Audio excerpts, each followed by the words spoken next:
The forgotten echo, the silent watchers in the far reaches of the Andromeda spiral, where ancient stars cast their dying light across forgotten worlds. The great civilizations of the galaxy had long since dismissed humanity as nothing more than a bedtime story. The Zephyrian Empire, with its crystal spires reaching into the clouds of gas giants, controlled trade routes spanning 1,000 systems. The Karathi Federation, masters of biological warfare, commanded respect through fear and genetic manipulation. The Nexari Collective, beings of pure energy housed in mechanical shells, calculated the fate of worlds with cold precision. For over 3 millennia, these powers had shaped galactic politics, carved up star systems, and decided the fate of countless species. They spoke in hushed tones of ancient battles, of legendary warriors who once challenged the gods themselves. But these were just stories, myths to inspire the young and comfort the old. Among these tales, the humans held a special place as the most ridiculous of all legends. Dr. Kelthera Voss, the galaxy's most renowned xenarchaeologist, often laughed when colleagues mentioned the human myths during academic conferences. Her 4 eyes would sparkle with amusement as she gestured with her elongated arms, dismissing such notions with scientific authority. The humans were supposedly a species from a small blue world in some forgotten corner of space, beings who walked on 2 legs and claimed to have once held sway over vast portions of the galaxy. Impossible, she would say to her students at the prestigious Zephyrian Academy. A species that primitive could never have developed faster than light travel, let alone threatened established empires. Their supposed homeworld, this Earth, has never been found despite centuries of exploration. They are nothing but stories, children. Focus on real history. The galaxy had moved on. New wars were fought, new alliances formed, and new technologies discovered. The supposed age of humanity was lost to time, buried beneath layers of more credible history. Trade continued to flow along the established routes. Diplomats negotiated treaties in gleaming space stations, and life continued as it had for generations. Discovery of the beacon everything changed on a cold morning in the research station orbiting Kepler 442b, a dead world on the edge of civilized space. Dr. Voss had come to this desolate place following reports of unusual energy signatures detected by long-range sensors. Her team, consisting of her brightest students and several automated probe units, had been excavating the frozen surface for weeks with little to show for their efforts. The planet had once supported life, that much was certain. Ancient ruins dotted the landscape, their architecture unlike anything in the galactic database. The structures were simple yet elegant, built with materials that had somehow survived the planet's death throes thousands of years ago. But it was what lay beneath the largest complex that would shake the foundation of galactic understanding. Professor Voss called out Junker, her most promising student, his tentacle-like appendages trembling with excitement. You need to see. This immediately, deep underground, in a chamber that had been sealed for millennia, they found it. A crystalline structure, roughly 3 meters tall and pulsing with an inner light that seemed to respond to their presence. As they approached, the crystal began to emit a low humming sound, and holographic displays materialized around its base. The symbols were unfamiliar, yet somehow Dr. Voss felt she had seen them before, in the oldest texts, in the margins of ancient manuscripts that serious scholars ignored. These were the markings associated with the human myths, the supposed writing system of the legendary species that never existed. Run a full spectral analysis, she ordered. her voice betraying her excitement despite her attempts to remain scientifically objective. Cross-reference these symbols with all known linguistic databases. As her team worked frantically, the crystals' activity intensified. The humming became more pronounced, and new holographic elements appeared. Star charts, technical diagrams, and what appeared to be historical records flickered in and out of existence around them. Then, without warning, the crystal erupted in brilliant light. A pulse of energy shot skyward, piercing through the planet's atmosphere and racing into space at incredible speed. Dr. Voss watched in amazement as her instruments tracked the pulse as it split into multiple beams, each heading toward different sectors of the galaxy. "What have we awakened?" she whispered. The Council's dismissal news of the discovery reached the Galactic Council within days, transmitted through the fastest communication networks spanning the civilized worlds. The Council Chamber, a massive structure built in the neutral zone between the three great powers, buzzed with activity as representatives from across the galaxy gathered to discuss this unprecedented finding. High Chancellor Morax of the Zephyrian Empire, his crystalline skin reflecting the chamber's ambient light, called the session to order. His voice carried the authority of 10,000 worlds as he addressed the assembly. Beside him sat War Prime Thekla of the Karothi Federation, her form radiating deadly pheromones that kept potential enemies at a respectful distance. The third member of the triumvirate was Nodo 7 of the Nexari Collective, its mechanical body clicking in worry as quantum processors calculated probabilities and outcomes. "We have reviewed Dr. Voss's preliminary report," Chancellor Morax announced, his words echoing through the vast chamber. "Her team has discovered what appears to be an ancient beacon of unknown origin. Some preliminary analysis suggests connections to the human mythology that has persisted in our cultural databases." A ripple of laughter passed through the assembled delegates. The idea that the human myths might have any basis in reality was absurd to most galactic citizens. These were sophisticated beings who had conquered the void between stars, who had bent the forces of nature to their will, who had built civilizations that spanned multiple galaxies. War Prime Thekla leaned forward, her voice dripping with disdain. "You cannot seriously suggest that we should be concerned about bedtime stories coming to life. The humans are myths, legends created by primitive civilizations to explain phenomena they could not understand. My Federation's biological archives contain no genetic traces of any species matching the supposed human phenotype." Nodo 7's mechanical voice added its cold logic to the discussion.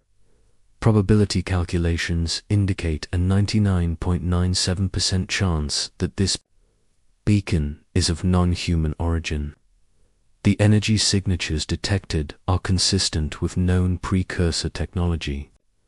The humans, if they ever existed, were likely a minor species that achieved brief spaceflight before inevitable extinction." Dr. Voss, standing at the witness podium, felt her four hearts beating rapidly as she prepared to challenge the most powerful beings in the galaxy. "Honored council members, with respect, I believe we are making a grave error in dismissing this discovery. The energy pulse that emanated from the beacon was unlike any precursor technology we have catalogued. The star charts displayed showed detailed knowledge of current galactic geography, information that should be impossible for an ancient civilization to possess." Chancellor Morax waved a dismissive hand. "Dr. Voss, your dedication to your field is commendable, but you are allowing your excitement to cloud your judgment. Even if this beacon is of human origin, which is highly unlikely, what threat could an extinct species possibly pose to our established order?" The debate continued for hours, But the outcome was predetermined. The council voted unanimously to classify the beacon as an interesting archaeological find, worthy of further study but posing no threat to galactic security. Additional funding was allocated for Dr. Voss's research, but no military resources would be dedicated to investigating the energy pulses that had scattered across the galaxy. As the delegates filed out of the chamber, discussing trade agreements and territorial disputes, none noticed the small indicator light that had begun blinking on the Council's deep space monitoring station. Far beyond the edge of civilized space, something was stirring in the darkness, awakening protocol in the cold void between galaxies, where no star had shone for billions of years. Massive structures floated in perfect silence. They had been there so long that cosmic dust had accumulated on their hulls, giving them the appearance of natural asteroids. But they were far from natural.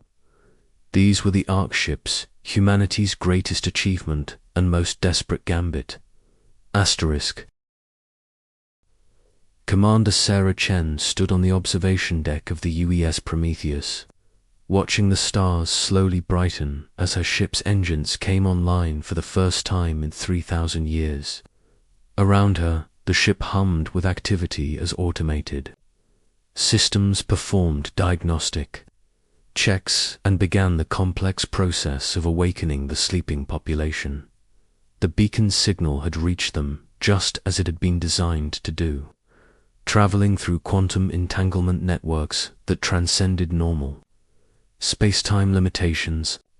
The message was simple but carried profound implications. The time of hiding was over. Sarah was one of the few who had remained awake during the long exile, part of a rotating watch system that ensured humanity's greatest ships would be ready when the call came. She had been born on this vessel, had lived her entire life among the stars, but she carried within her the genetic memories and cultural knowledge of old Earth. "Status report," she commanded, her voice carrying across the bridge where dozens of crew members worked at stations that had been dormant for centuries. Lieutenant Commander Marcus Webb, her second in command, looked up from his tactical display. "All primary systems online, Commander. The other Ark ships are responding to our signals. The fleet is awakening." Sarah nodded, studying the holographic display that showed the positions of humanity's scattered vessels. 57 massive ships, each carrying 1,000,000 souls in cryogenic sleep, began to stir across the galactic rim. They had been placed in carefully calculated positions, far enough from inhabited systems to avoid detection, but close enough to respond when needed. "Any word from the monitoring stations?" she asked. "Yes, ma'am.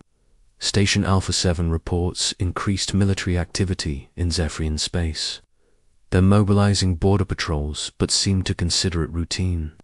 Station Beta 3 indicates the Korathi are conducting biological warfare exercises in the outer colonies.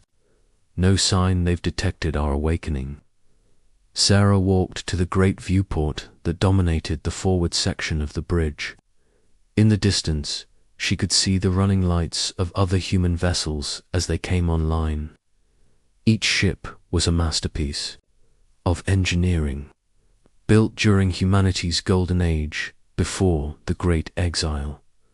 They combined technologies that the current galactic powers had never even imagined, systems that had been developed in secret during humanity's darkest hour. "Communications, send a message to all fleet commanders. Phase 1 is complete. Begin Phase 2 protocols." Across the void, the human fleet began to move with purpose. Ships that had drifted lifeless for millennia suddenly blazed to life there. Fusion drives creating new stars in the darkness. The first phase had been awakening. The second phase would be gathering. And the third phase would remind the galaxy why humanity had once been feared. First contact gone wrong. The first sign of trouble came from a routine patrol mission in the Cygnus sector. Captain Zahra al-Rashid of the scout ship Whisper had been conducting reconnaissance on a Karathi listening post when her ship's sensors detected an incoming squadron of alien vessels.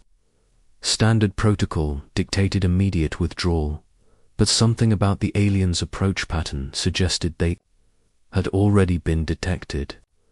"Captain, they're hailing us," reported Communications Officer Torres, her fingers dancing over controls that interfaced directly with her nervous system. "Standard galactic common frequency."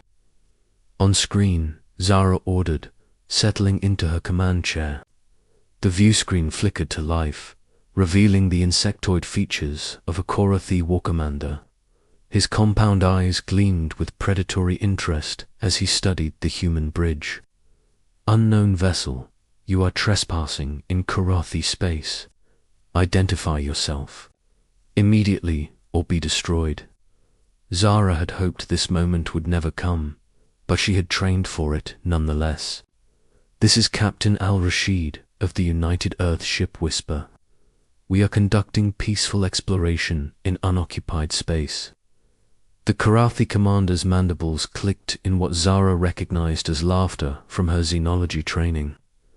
"Earth, you claim, to represent the mythical humans. How amusing. Surrender your vessel for inspection, or face the consequences of your deception." "We seek peaceful contact with your people," Zahra continued, following diplomatic protocols that had been established decades ago. "We request safe passage to the nearest neutral station where we can establish formal communications." "Enough," the Karathi snarled. "No one mocks the Federation with ancient legends. Weapons, target the alien vessel. Prepare to fire." The communication channel went dead, and Zahra's tactical officer immediately called out incoming weapon signatures. "Captain, they're charging plasma cannons. Multiple locks detected." Zahra closed her eyes for a moment, knowing that her next decision would have consequences that would ripple across the galaxy. "All hands, battle stations, shields to maximum.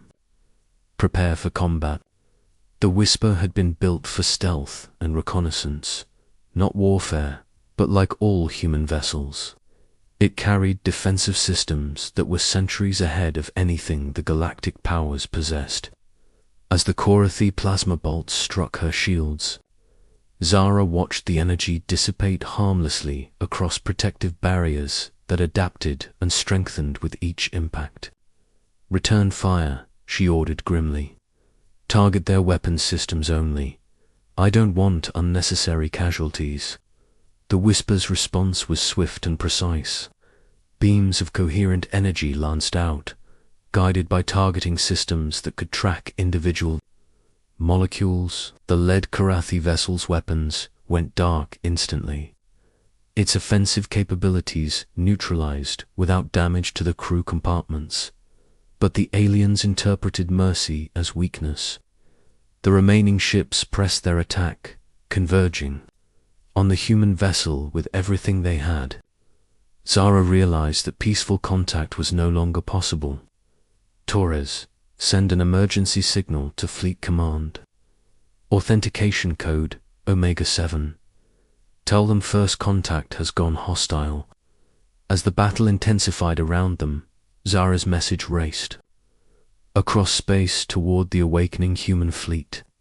Within hours, Commander Chen and her fellow fleet commanders would receive word that the time for hiding was over.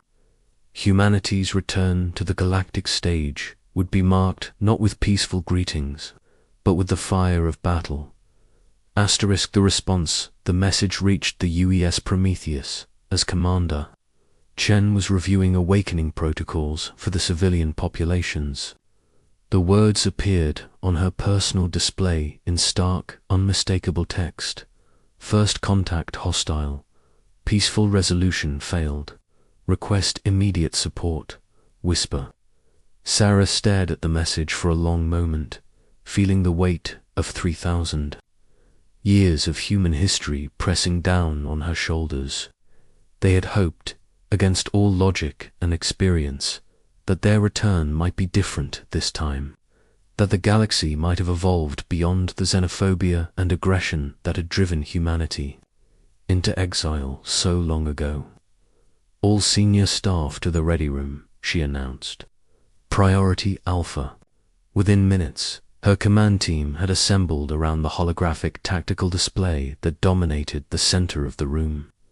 The galaxy spread out before them in miniature, with human fleet positions marked in blue and known alien military assets, highlighted in various colors. Ladies and gentlemen, Sarah began, her voice carrying the gravity of the moment.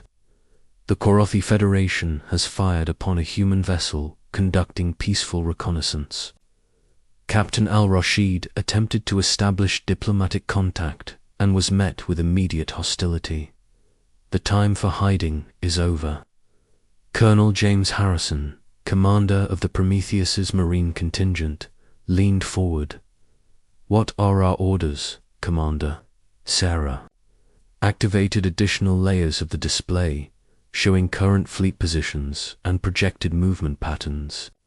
All ARC ships are to accelerate awakening procedures. We go to full military readiness within 72 hours. Battle Group Alpha will move to support Captain Al-Rashid. Battle Groups Beta and Gamma will establish defensive positions around our primary assets. What about revealing our true capabilities? Asked Dr. Lena Vasquez, the fleet's chief science officer. Once we engage with full force, there's no hiding what we really are. The decision has been made for us, Sarah replied. The aliens chose war over diplomacy. Now they'll learn why humanity survived when so many other species fell to extinction. As her staff dispersed to carry out their orders, Sarah remained alone with the tactical display. She expanded the view to show the full scope of human preparation. Across the galactic rim, 57 ARC ships began to surge toward the inner systems. Each ship carried not just 1 million sleeping colonists, but weapons and technologies that represented humanity's greatest scientific achievements. The ships themselves were marvels of engineering.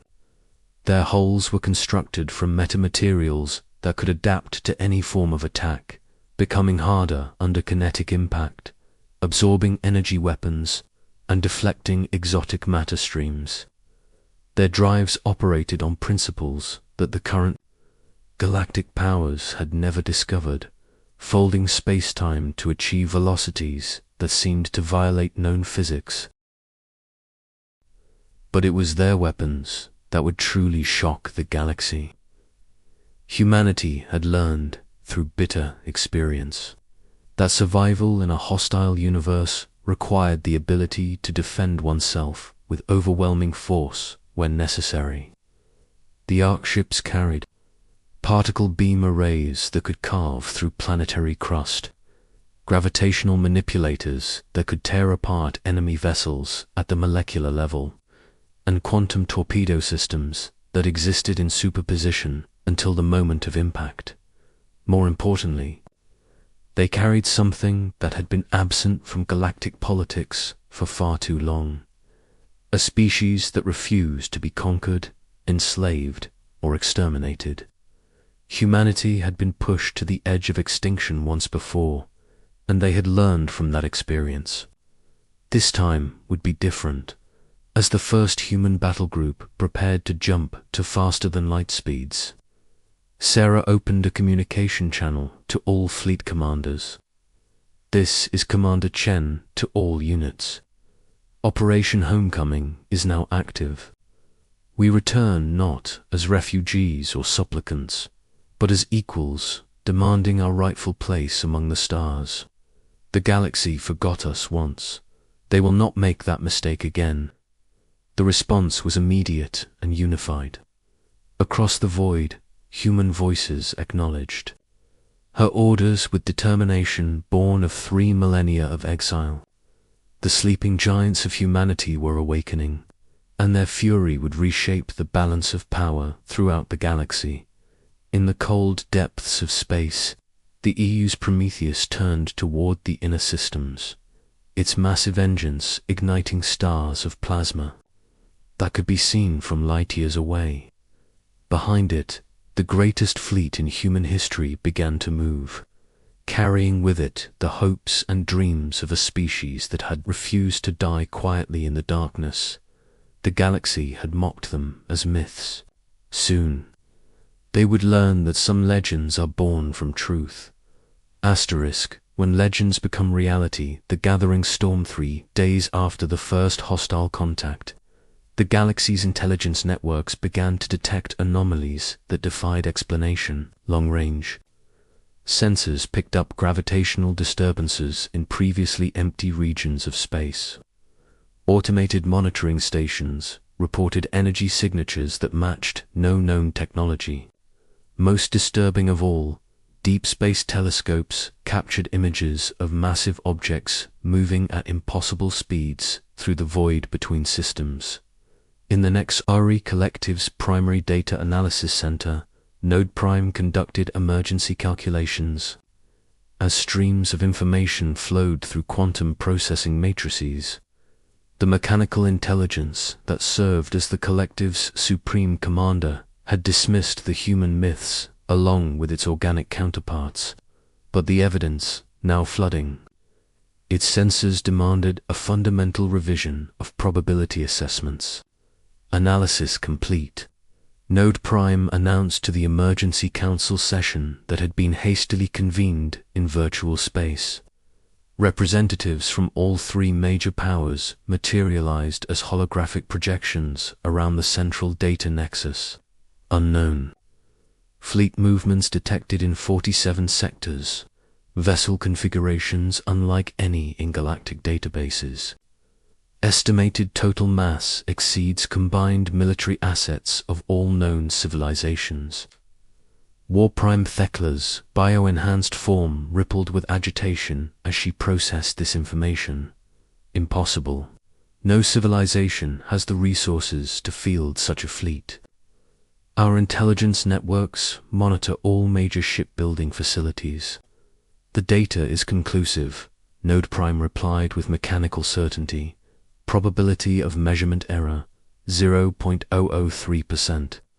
These vessels are real, they are massive, and they are moving with coordinated purpose toward inhabited systems. Chancellor Moore of the Zephyrian Empire studied the tactical display with growing unease.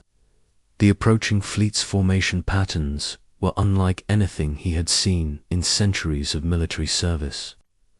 There was a precision to their movements that spoke of advanced tactical doctrine and experienced command structures. Where did they come from? He demanded. Such a fleet cannot simply appear from nothing. Dr. Voss, attending the session as the galaxy's leading expert on the archaeological discovery that had preceded these events, felt a chill run through her 4 hearts. Honored leaders, I believe we must consider the possibility that we have been fundamentally wrong about the human myths. These vessels match historical descriptions found in the most ancient texts. The silence that followed her statement was profound. For the first time in their species' histories, the galaxy's greatest leaders faced the possibility that they had catastrophically underestimated a potential threat. Commander Chen stood on the bridge of the UES Prometheus, watching as her tactical display updated with the positions of human battle groups throughout local space. The awakening had proceeded faster than projected, with most civilian populations now active and beginning their assigned roles. The great ships were no longer dormant relics, but functioning cities in space, each one a testament to human engineering and determination. Fleet status report, she commanded. Battle Group Alpha has reached the Cygnus sector and linked up with Captain Al-Rashid, reported Marcus Webb. The Whisper sustained minor damage, but is operational. Battle groups Beta through Delta have assumed defensive positions around our primary assets. Groups Echo through Romeo are moving to establish a perimeter around the Terran system. Sarah nodded, studying the strategic situation with experienced eyes. Any response from the galactic powers? Increased military activity across all major systems.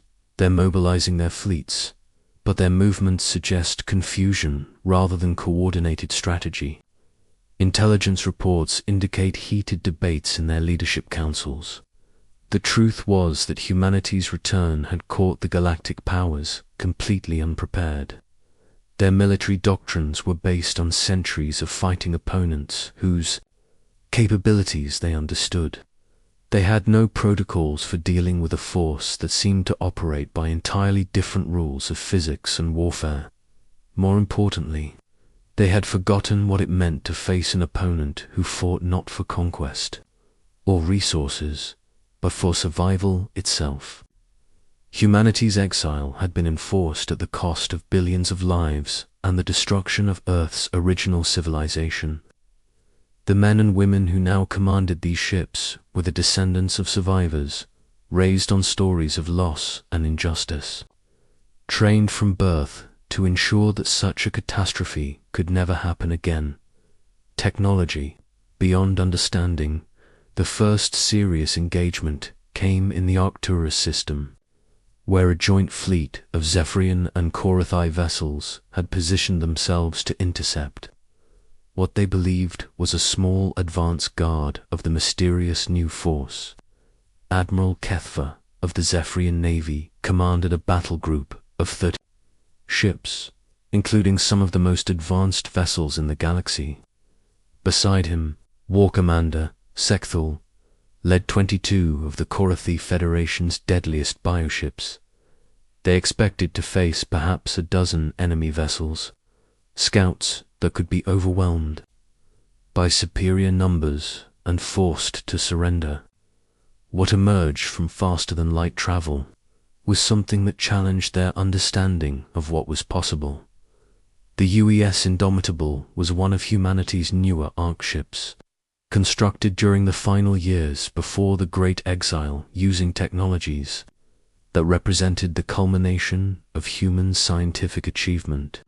At nearly 15 kilometers in length and massing more than some moons, it was a city ship designed to carry 2 million souls across the void between galaxies. But it was also a weapon of unprecedented capability. Captain Elena Rodriguez stood on her bridge, studying the alien fleet that had positioned itself in her path. She had hoped to avoid this confrontation, but her orders were clear: establish human territorial rights in this sector and prepare for the eventual return to Earth. Tactical analysis, she ordered. 59 hostile vessels in standard attack formation, reported her tactical officer. Mixed Zephyrian crystal tech and Korathi bioweapons. Estimated combined firepower: approximately 47 terajoules per second sustained output. Elena almost smiled. The aliens' most devastating weapons would barely register against the Indomitable's defensive systems, but she was a professional, trained in the hard school of human military doctrine that emphasized overwhelming response to any threat.